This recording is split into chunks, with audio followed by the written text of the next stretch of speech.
Tonight, a follow-up on a KOIN 6 investigation. A few months ago, we exposed a racy teen sex conference for Oregon students sponsored by the state. And now we have new audio recordings and finally a comment from the Department of Education, although KOIN 6 investigator Carla Castaño literally had to chase someone down to get it.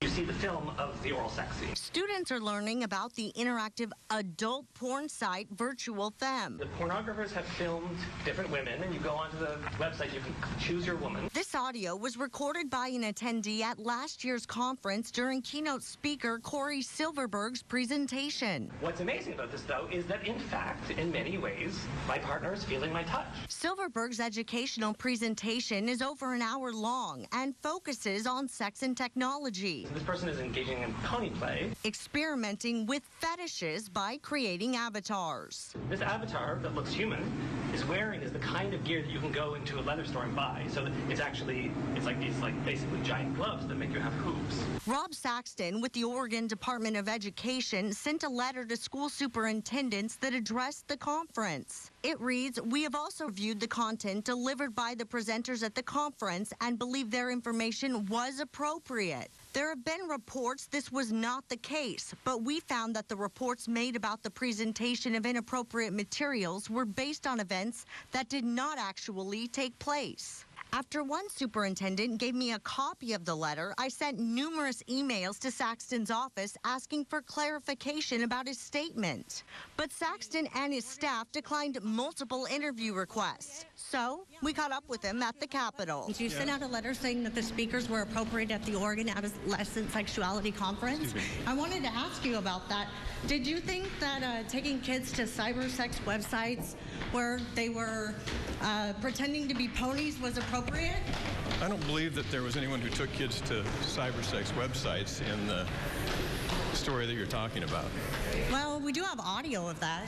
I think that you have some audio that doesn't show that. I think what you do have is that we have a presenter who was saying, here are some negative websites that you wouldn't want your child to go to.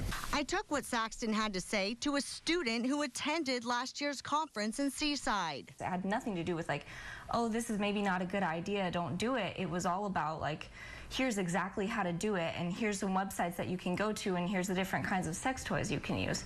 There was nothing about warning people that this was a bad idea or maybe not good for minors. Like, it was all about how to do it. And there's no like confusing that fact. Even though Saxton found nothing wrong with the content of the presentations, he did determine the pamphlets were not appropriate for school-age students.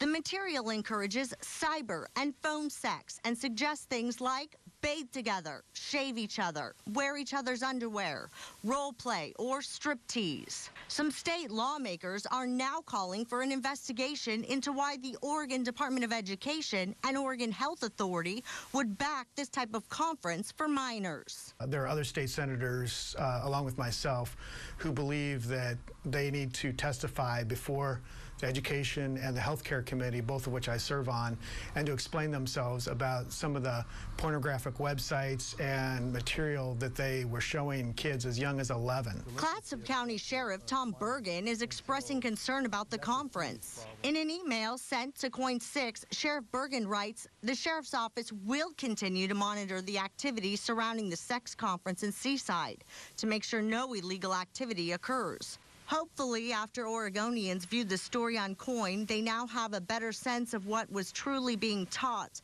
and they simply will not send their children to this state-sponsored debacle. Saxton tells me after the investigation into the conference, there are going to be some changes if the Department of Education is going to be involved. If we're going to continue to participate in the planning, we need to make sure that any resources they're going to hand out, we have a right to review before they get handed out to anybody at the conference if they can be handed out to children.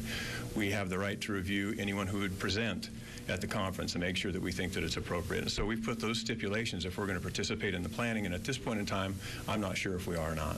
I also tried to get in touch with the conference's keynote speaker, Corey Silverberg. He's not returned my calls or emails either.